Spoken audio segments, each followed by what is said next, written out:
Tahun 2023 bisa dikatakan tahun politik di Indonesia. Tahun fitnah, tahun framing, tahun hoax, tahun disinformasi pembunuhan karakter, tahun perpecahan atas kelompok satu yang tidak ingin orang dari kelompok lainnya menjadi pemimpin di Indonesia. Tahun agama jadi senjata penghakiman kebenaran, tahun saling hina atas perbedaan suku dan ras, serta perbedaan status ekonomi. Peristiwa yang akan terjadi itu di negara kita ini lebih dikarenakan memang masih belum dewasa berpolitiknya.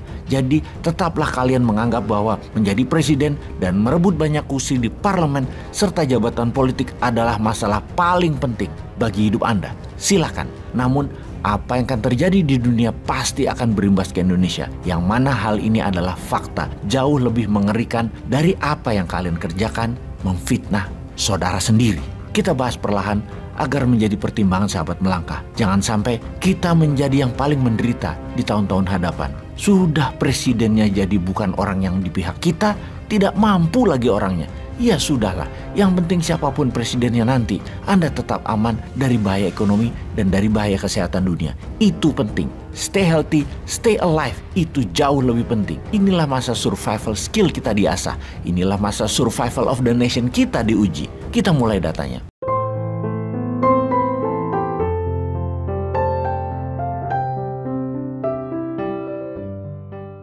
Ketika Nasdem mencalonkan Anies menjadi bakal calon presiden di tahun 2024, kemudian partai yang belum dapat kursi di parlemen pusat, PSI, mencalonkan Ganjar sebagai bakal calon presiden. Dunia sosial media terbelah sudah. Pro Anies mulai pamer, anti Anies mulai mengasosiasikan Anies dengan kadrun dan follower PDIP, dan Puan meradang anti Ganjar. Kemudian mulai membuka aib dosa Ganjar terima suap di masa lalu terkuak. Langkah Nasdem yang melawan hegemoni Pak Presiden bisa membuat copot seluruh pejabat dari Partai Nasdem di pemerintahan saat ini, seperti yang diisukan oleh Bjorka. Kominfo akan dicopot, salah satunya. Di mana Ganjar dipakai untuk ambil sebagian masa PDIP sebagai strategi cadangan Pak Jokowi 3 periode atau jadi wakil RI 2-nya Pak Prabowo.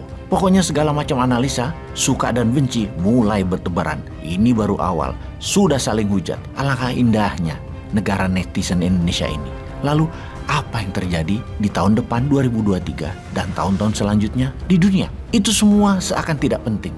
Walaupun Indonesia sebagai negara tengah, ketergantungan pada global player lebih dari 70% kebutuhan nasional import dan ekspor nasional. Apa yang terjadi kalau analisa yang mengatakan bahwa dunia akan runtuh, complete decoupling, great reset akan terjadi di tahun 2023 dan di tahun 2024? Ini sebuah perkataan di awal yang pasti membuat sahabat semua berkerut kening, banyak yang tidak percaya. Namun saksikan video narasi ini sampai selesai. Di tahun 2023 bisa dikatakan tahun politik di Indonesia. Tahun fitnah, tahun framing, tahun hoax, tahun disinformasi pembunuhan karakter, tahun perpecahan atas kelompok satu yang tidak ingin orang dari kelompok lainnya menjadi pemimpin di Indonesia. Tahun agama jadi senjata penghakiman kebenaran, tahun saling hina atas perbedaan suku dan ras, serta perbedaan status ekonomi. Peristiwa yang akan terjadi itu di negara kita ini lebih dikarenakan memang masih belum dewasa berpolitiknya. Jadi tetaplah kalian menganggap bahwa menjadi presiden dan merebut banyak kursi di parlemen serta jabatan politik adalah masalah paling penting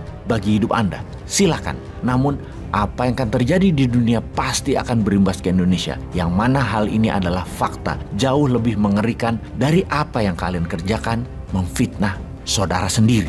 Kita bahas perlahan agar menjadi pertimbangan sahabat melangkah. Jangan sampai kita menjadi yang paling menderita di tahun-tahun hadapan. Sudah presidennya jadi bukan orang yang di pihak kita, tidak mampu lagi orangnya. Ya sudahlah, yang penting siapapun presidennya nanti, Anda tetap aman dari bahaya ekonomi dan dari bahaya kesehatan dunia. Itu penting. Stay healthy, stay alive, itu jauh lebih penting. Inilah masa survival skill kita diasah. Inilah masa survival of the nation kita diuji. Kita mulai datanya. Diawali dengan perang dagang di tahun 2017, di mana kalau sahabat sudah mengikuti serial bernegara New Mind, pasti sangat kenal dengan informasi yang mengingatkan dimulainya dengan perang dagang, di ujungnya akan ada perang militer. Sudah siapkah Indonesia? Dan hal itu terjadi. Sejak tahun 2017, Bosman turun gunung mengingatkan cara bernegara yang cara kelolaannya khususnya bidang ekonomi dikelola dengan cara ekonomi biasa. Dan ini sudah mengarah ke bahaya untuk Indonesia. Ada 3 cara kelolaan ekonomi bernegara. Pertama, ekonomi at normal condition. Kedua, ekonomi at crisis. Krisis apapun ya. Kemudian economic at war. Kita sudah rincikan kepada semua pejabat dan masyarakat bahwa sejak tahun 2017 dunia sudah masuk pada economic at war. Ubah cara bernegara, sektor ekonominya.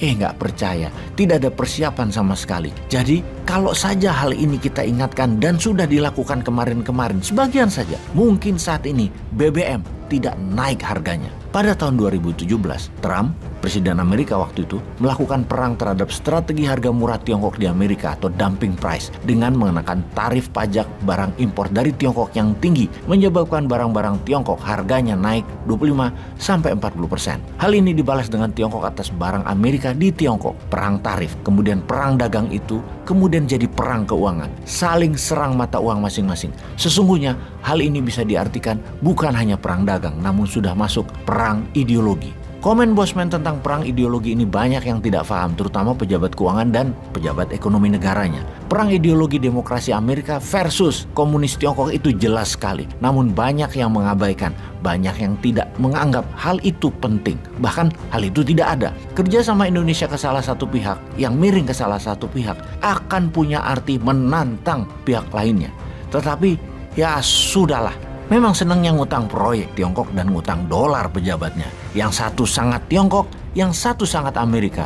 Kesamaannya hanya satu, pada jago ngutang doang. Ya wis, biar wis. Posisi politik Indonesia sesungguhnya yang merugi. Sehingga Tiongkok tidak maksimum ke Indonesianya. Begitu juga di sisi Amerika, tidak maksimum ke Indonesianya.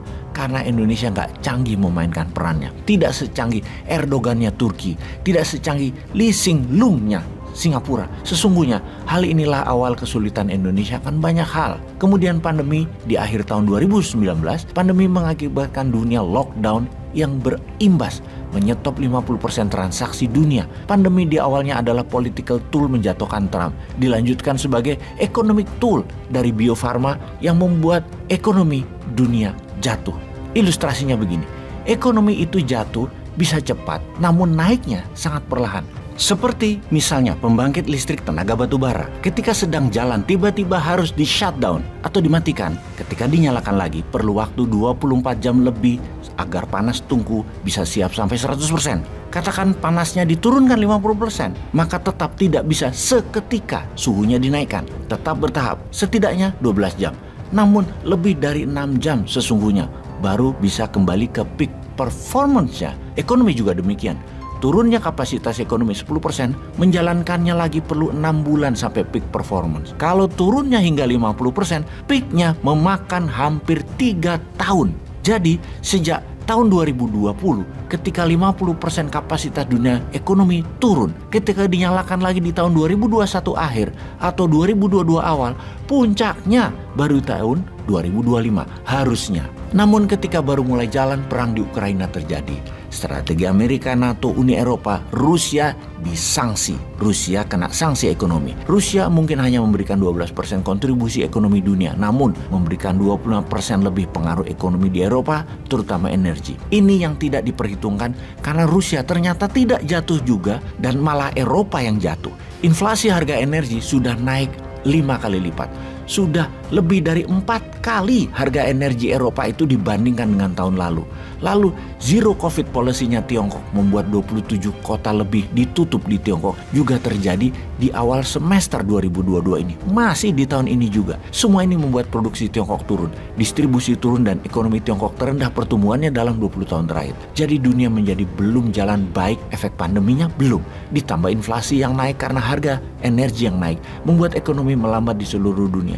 Harga barang dari Tiongkok rata-rata naik 20%-an dan distribusi terlambat. Hal ini membuat ekonomi dunia mengalami turunnya daya beli, inflasi tinggi, dan yang terburuk belum dijelaskan. Pertanyaan berikutnya adalah, bisa diakhiri dengan perang dunia kah seperti perang dunia pertama dan kedua? Inflasi dunia diakhiri dengan Great Reset perang dunia. Sekarang, apakah akan terjadi yang ketiga?